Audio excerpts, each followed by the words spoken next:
कैसे हैं दोस्तों। स्वागत है एक बार फिर से आपके अपने YouTube channel engineering coaching centre. हम लोग पढ़ रहे थे क्लास 10 का फिजिक्स का पहला चैप्टर रिफ्लेक्शन ऑफ लाइट अर्थात प्रकाश का परावर्तन।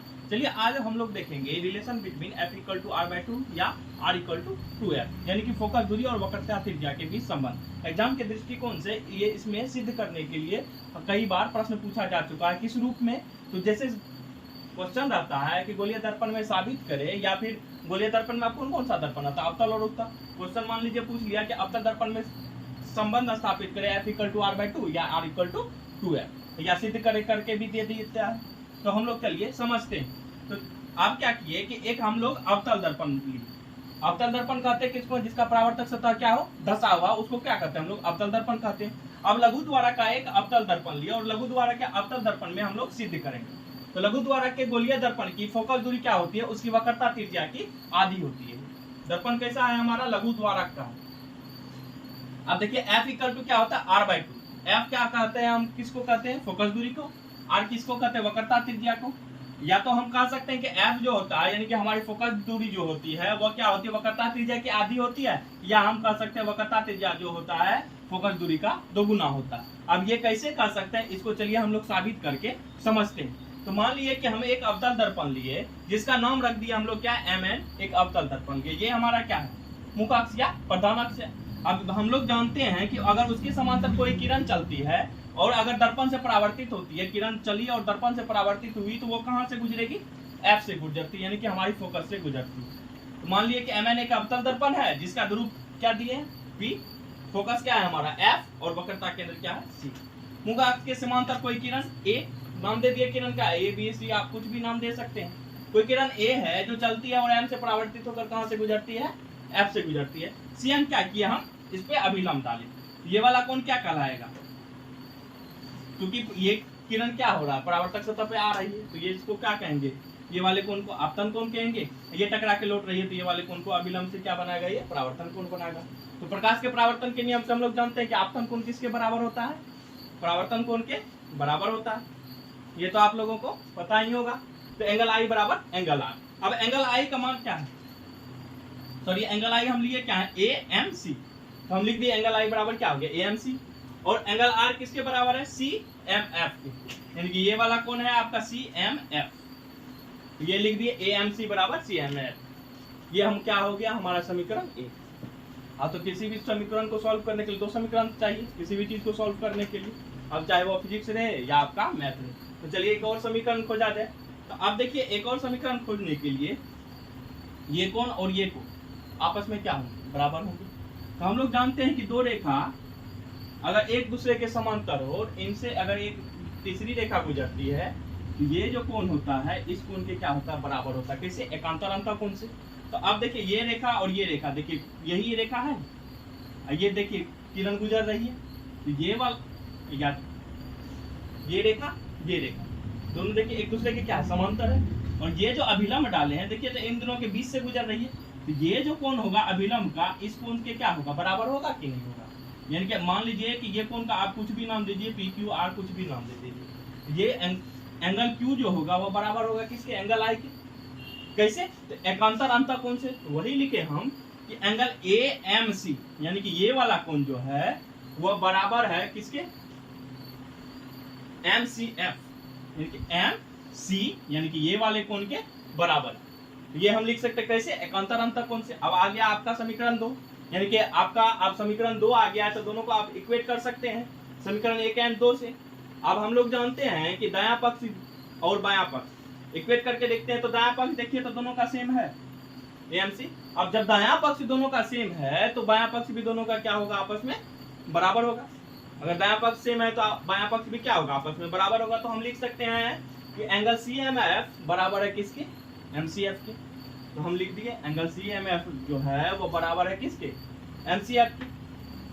अब देखिए ये वाला त्रिभुज, ये थोड़ा लाइन इधर उधर हो जाएगा, काफी दिनों बाद पढ़ा रहे हैं, थोड़ा सा माइनर चीज है, इग्नोर कीजिएगा।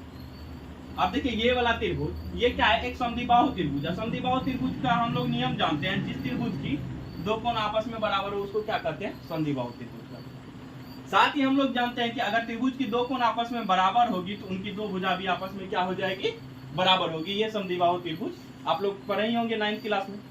तो समद्विबाहु त्रिभुज का ये नियम तो आप लोग को अच्छे से याद होगा कि अगर किसी त्रिभुज की दो कोण आपस में बराबर होती है तो उसके आमने सामने की जो भुजा होती है वो भी क्या होती है, आपस में बराबर होती है। तो चलिए ये वाला त्रिभुज हमारा क्या समद्विबाहु, किस प्रकार से, देखिए ये कोण और ये कोण आपस में बराबर है। तो जब दो कोण आपस में बराबर है तो ये भुजा और ये भुजा भी आपस में क्या हो जाएगी, बराबर होगी। तो हम लिख सकते हैं कि CF जो है बराबर है किसके, MF के। CF यानी कि ये वाली भुजा और ये वाली भुजा आपस में क्या होगी, बराबर होगी। कैसे, समद्विबाहु त्रिभुज के अनुसार। अब ये आग हम लोगों को पता है कि दर्पण का द्वारक तो हम लोग बहुत छोटा लिए। अब बहुत छोटा लिए तो ये वाली जो लाइन है ये MF लाइन है, ये लगभग में कहाँ होगी, P पे। चलिए इसी को अगर ऐसे नहीं समझ में आता है तो एक लाइन कुछ इस प्रकार से हमारी ये लाइन अभी तो लग रहा होगा, मान लीजिए कि ये लाइन A है, ये B। अब देखिए अगर पूछेंगे कि इसमें से कौन बड़ा है तो आप लोग कहिएगा B बड़ा है, मगर ऐसा कुछ नहीं है। अब इसको क्या करेंगे, थोड़ा नजदीक और ले आए, थोड़ा और नजदीक लाए। अंतिम में क्या होगा, ये एक लाइन दूसरे लाइन के जस्ट ऊपर है, यानी कि बहुत ही आपके समझने के लिए ये बहुत बड़ा बनाया गया। ये है क्या एक्चुअली में, ये डायग्राम क्या है कि ये जो MF रेखा है वो कहाँ पे होगी, वो लगभग P के समीप होगी, बहुत ही निकट लगे समझिए तो P पर ही हो। यानी कि दर्पण का द्वारक बहुत छोटा होने के कारण MP के क्या है, बहुत ही निकट है। किस प्रकार हम लोग समझे, यानी हम लोग क्या कर सकते हैं कि CF जो है वो बराबर है किसके, MF के। जब ये इसके निकट है, MF रेखा जब इसके निकट है तो CF किसके बराबर होगी, MF के। CF बराबर होगी MF के। आप देखिए ये साबित हो गया, CF किसके बराबर है, MF के। यानी कि ये दूरी और ये दूरी आपस में क्या है, बराबर है। आप देखिए हमको ये पूरी दूरी ज्ञात करनी है, PC। अब मान लीजिए कि ये P ये C और बीच में कहीं क्या है, F है। अब ये हमको पूरा मान निकालना है, तो पूरा मान निकालना है तो हमको ये CF और PF दोनों को क्या करना होगा, जोड़ना होगा।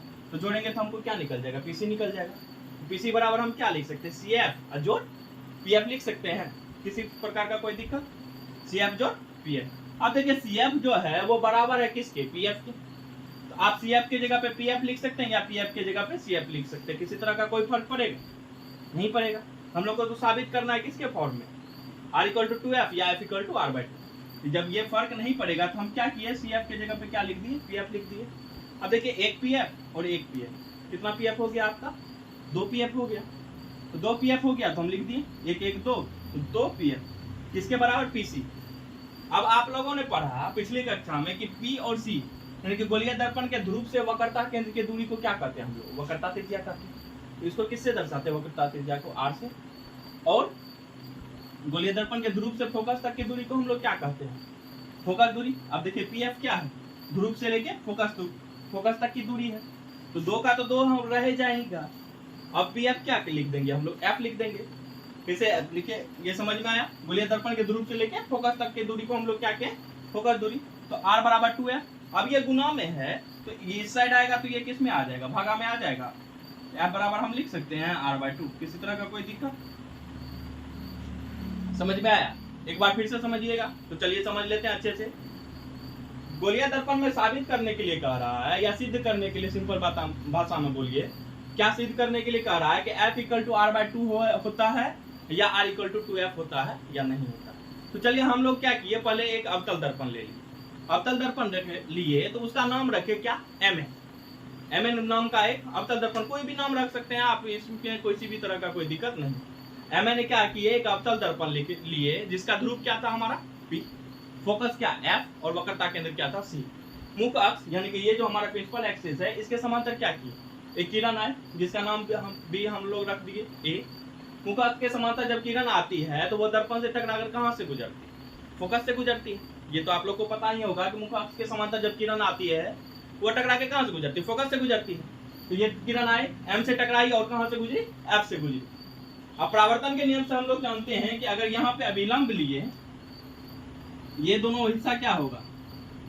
अगर परावर्तन के नियम से नहीं भी समझिए तो आप क्या समझिए कि ये किसी न किसी गोले का भाग, मान लीजिए कि ये क्या है, किसी न किसी गोले का भाग है और गोला का परिधि पे ये कितना डिग्री का एंगल बनाएगा, 90 डिग्री।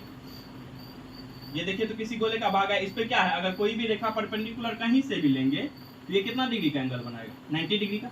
ये भी कितना डिग्री का एंगल बनाएगा, इससे 90 डिग्री का। तो बीच से अगर अभिलंब लिए तो ये वाला कोण और ये वाला कोण आपस में क्या होगा, बराबर होगा।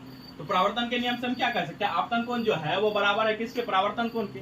एंगल आई जो है एंगल आर है, तो एंगल आई है क्या, ए एम सी, यही कोण ना है, एंगल आई क्या है, ए एम सी है, और एंगल आर क्या है आपका, सी एम एफ, ये वाला कोण है, यही ले लिए, समीकरण 1 मान लिए। अब समीकरण 2 के लिए हम लोग क्या किए, समीकरण 2 के लिए हम लोग क्या किए, ये वाला कोण निकाले, ये वाला कोण क्या होगा, इस कोण के बराबर होगा। कैसे बराबर होगा, तो हम लोग जानते हैं मुख्य अक्ष के समांतर जब दो रेखाएं होती है, दो रेखाएं जब एक दूसरे के समांतर होती है तो उससे गुजरने वाली रेखा एकांतर अंतर कोण से ये दोनों कोण भी क्या होते हैं, आपस में बराबर होते हैं। तो ये कोण क्यूब जो है, जो हम लोग माने थे, क्यूब भी बराबर होगा किसके, आई के। तो हम लोग लिख सकते हैं यहाँ पे एकांतर कोण से कि AMC यानी ये वाला एंगल बराबर होगा किसके, MCF के, यानी ये वाले एंगल के। तो दोनों कोण आपस में क्या हो गए, बराबर हो गए।